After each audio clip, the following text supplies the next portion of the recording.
Menteri Rangba ke Jela Meghalaya Konrad Kes Sangma ubari kmi ikatanat planning ula pentip baka sarkar jela kalapan krep bantau kumba san point san lak teli kilat yokam haki san Snem 1 naga bapentip ru baka jingbom yokam kinong song shnong ni ke unemployment rate haka jela ni ke state average kalong lai percent but haka national average pat kalong 0.9%.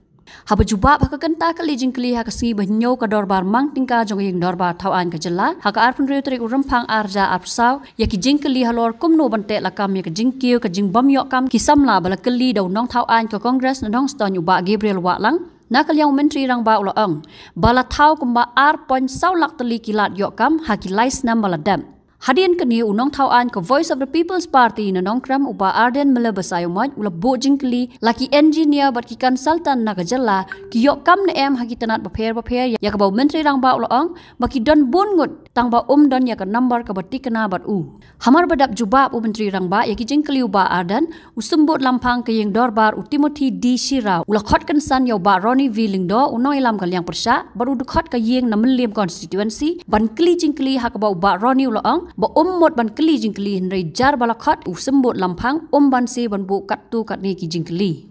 So reply to star question 138. So the state government is implementing several schemes, programs for creation of employment opportunities. These include MGNREGS, CM Elevate, Prime Program, Focus Plus, Mission Mode programs in agriculture, Meghalaya Grassroots Music Project, Chief Minister's Youth Center, National Rural Livelihood Mission, Skill Meghalaya. Gabriel, you have any supplementary question? Yes, Mr. Deputy Sir. Yes, sir. I have 5 supplementary questions.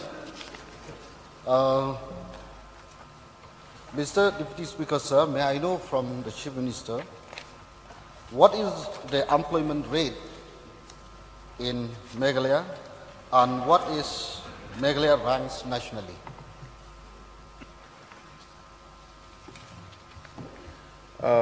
Mr. Speaker, sir, I am presuming he meant the unemployment rate because he said employment rate. So, the unemployment rate on average in Meghalaya is around 3%, and whereas at the national average is around 4.7%. Regarding the ranking, sir, I will not have the ranking with me, but we are below the national average on average, sir. Thank you, Honorable Chief Minister, for your reply. Under various intervention and schemes,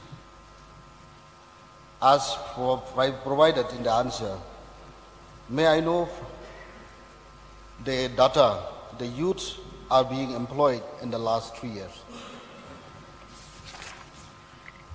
Sir, again, there's no specific breakup of youth, but in general, the different employments created for the citizens in general, sir, through all these different programs that we have done is roughly 2.34 lakh jobs opportunities have been created in the last 3 years.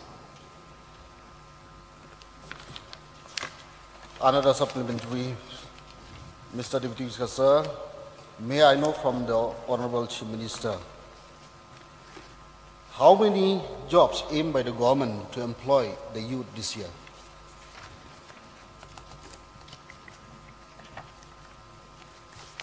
Sir, as was mentioned in my speech of the budget that I had given, and I'll be speaking more on this extensively, that in the next 5 years, we are working towards creating close to 5.5 lakh jobs in the next 5 years. And of course, as I said, in the last 3 years, we have touched almost 2.34 lakh jobs.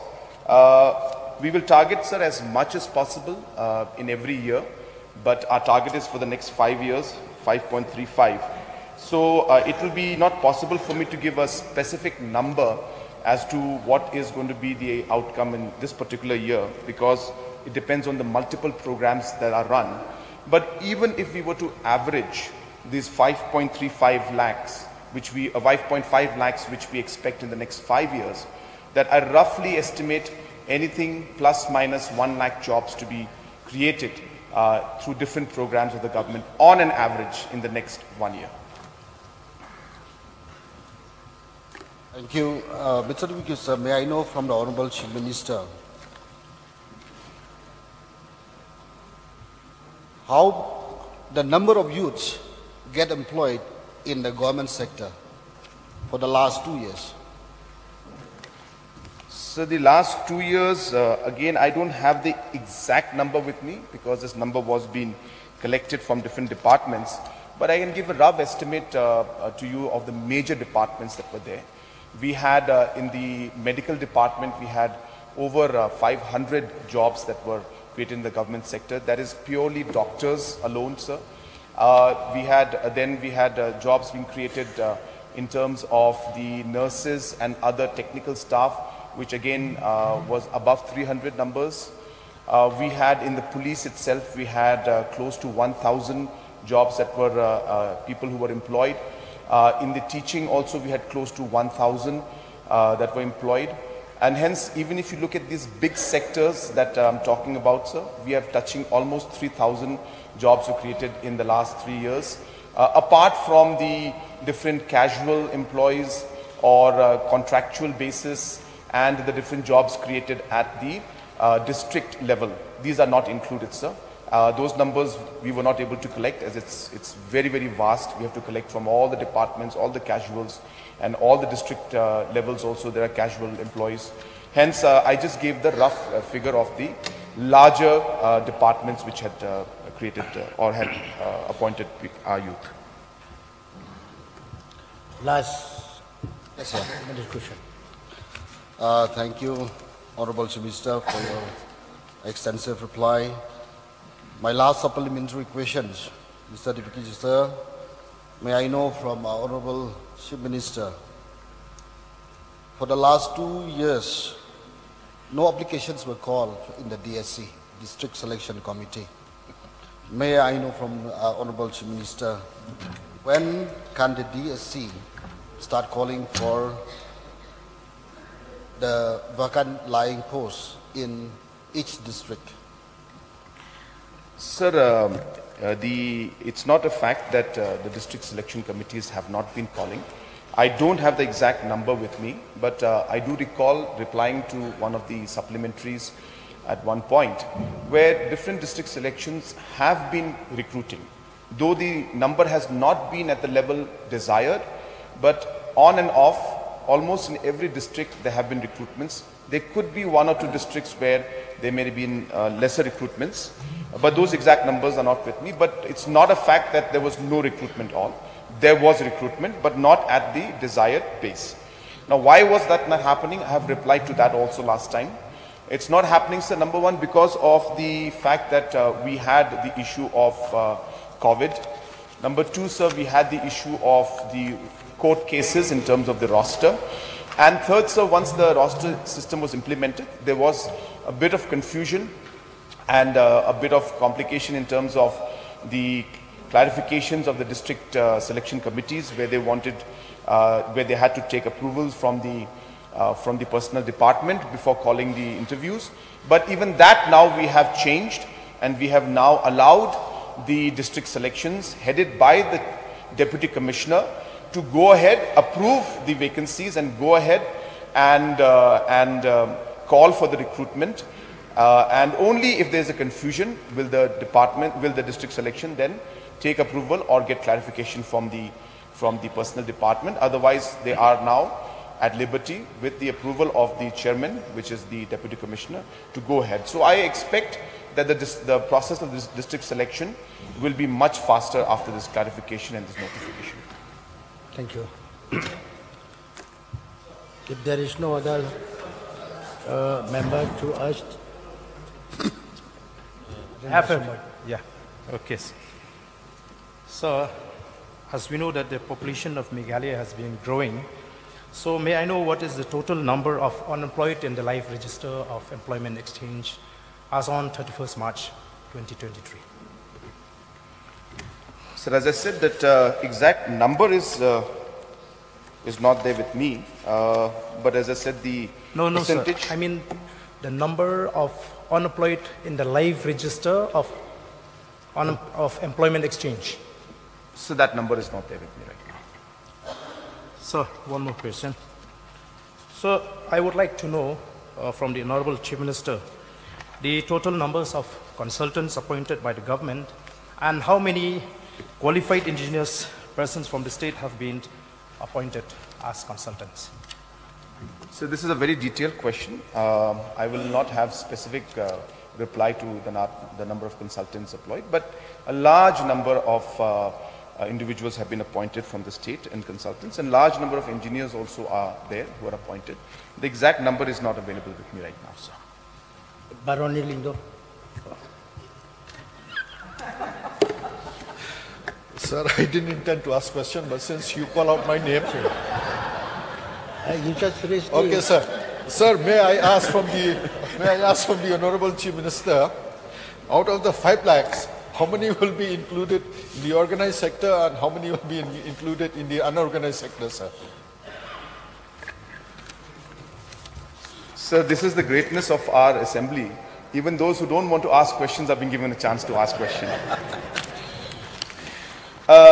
Sir, of course, these are larger figures and overall figures. And just to give an idea to everybody how the breakup it looks like, so that they will get an idea on their own what will be the organized and the unorganized.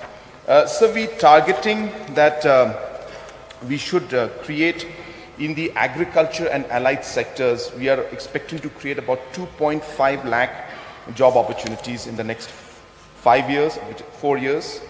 Sir, in the different NRLM, which sir, again has been a very, very successful model, you'll be happy to know, sir, that in the last 5 years, we have created 1 lakh job opportunities for women in the NRLM sector and employ at least about 50% from there. So about 1,000 we expect, 60,000 we expect that we'll be able to employ from there. So tourism is going to be a great job creator. We expect direct to indirect tourism projects to be created approximately about 50,000 based on the kind of investments that we have made in the past and the investments that we will be making in the future. Under the CM Elevate program, so again a very, very progressive and a program that's meant for the different youths of our state especially. We expect a minimum of 50,000 jobs to be created because we'll be supporting over 20,000 enterprises in this, some small, some big. So we expect a large number to be created in the IT sector. There is a second phase of the IT park in Shillong which is under work, and the new IT park in Tura also will be there. So we expect direct, indirect employment of almost 25,000 to be created in the IT sector. And sir, other government programs and other things that we plan to do within the government organization, where a large number of people will be, employed, may not be permanent employment, but on contractual basis, consultants, other things from, I think, all these jobs will create at least a minimum of 10,000 more jobs within the department. So we expect that we should touch 35 plus. I have given conservative numbers in some. So therefore, I stick with my figure of 5.5. But in the budget, of course, we have mentioned only 5 lakhs, keeping a buffer of 10%. Thank you. Any other? You have. Sir, may I ask the Honorable Chief Minister his, focus on agriculture, tourism. So we have a number of professionals like engineers, doctors, nurses. Are there any plans in the future to absorb? Because we have thousands of engineers who are passed out. So I'd like to suggest to the Chief Minister to look into this factor also, because a lot of them, after obtaining degree, whether it be a diploma, degree, now they're looking for job opportunities elsewhere, not compatible with the education that they got, sir. For example, there is a a graduate engineer. She said, now I'll apply for a teaching job. So the studies that she did in engineering, I don't think will be of much help in her teaching job. So sir, I would like to suggest to the Chief Minister, if you can look at this angle also, besides agriculture, tourism and all that, to look at this factor also, sir. It's only suggestion, no? Not question. Question and suggestion, sir. Okay. I will pass on to... Sir, if you permit, sir, I would like to answer to that suggestion. So the point mentioned by the Honorable LO is absolutely valid. But it's not always possible for us to map every skill or every degree with the job opportunity. So there may not be 100% opportunity in terms of the education that you may have had. But sir, the opportunities that come up through these different programs sometimes go beyond what we just plainly notice. I'll give you an example, sir. Just day before yesterday, I was in Babadam in West Garo Hills. And we had opened up a processing unit out there, maybe one of the largest processing units in the region, where there was an areca nut processing plant, there was a turmeric processing plant, there was a ginger processing plant, there was then after that ginger, areca nut, then there was so about 3-4 other processing plants were there, I can't remember right now. And so while these processing plants were there was a very high-tech lab to check the quality of these products so that they could be exported outside, their organic value and different kind of chemicals and all these things in the soil testing, so on and so forth. And also, this entire plant, sir, is run through a 200 plus kilowatt solar powered system, and it's a very high tech. They don't require any power from the grid. Now why I'm telling you this, sir, is that the person who was manning the laboratory out there, it's a high tech lab, was a local from Tura, a person who had done his biotechnology from somewhere, got a degree. So this is the farming process where there is a food processing going on, but the lab requires scientific approach. So these scientists were then employed, a local person was employed. There were about 3 of them working there. Then the solar power which is running, which needs to be make sure it's functioning in a proper manner, requires some kind of an engineer who understands electrical stuff. So they have trained people and they're keeping people there to run that. So those are engineers. So what I'm trying to say is that, sir, it goes beyond what meets the eye. We think that food processing is only about food processing. But sir, now with the involvement of technology, quality control, and all these factors, and maintaining standards at an international level, we require people at all levels. We know these people will require legal assistance, the legal help. So as the economy grows, the utility of different subjects and different professions will be required. And hence, sir, though we may not be able to match 100%, but the opportunities, as I said, will be far beyond what meets the eye. For example, as I said, the IT park, and we may think it's only about, people who will be replying to calls. But then there is a server room that needs to be run. The server room has to be handled by somebody who's an engineer in electronics or computer science. And hence, they will be employed out there. So therefore, these opportunities will come up, sir, is what I wanted to share for the knowledge of this House.